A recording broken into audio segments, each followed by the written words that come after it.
চলে আসেন দাদা তো বললে এখানে চলে আসেন বারবার এখানে আসেন হরণবে এখানে আসেন এই হরি ভাই আমরা যাবো না আমরা এখানে থাকবো আমরা আইনের প্রতি শ্রদ্ধাশীল অতএব আমরা আইন শৃঙ্খলা বাহিনীর সাথে কথা বলে ব্যক্ত করেছি আগামীকালকে সকাল 11টায় আমরা বন্দরের যে সমস্ত যে পয়েন্টগুলো আছে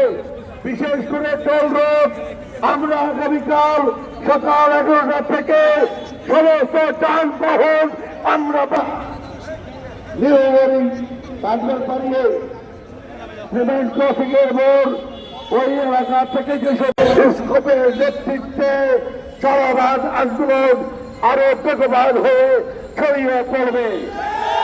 নির্বাচনের মাত্র 10 দিন বাকি আছে। এই সরকার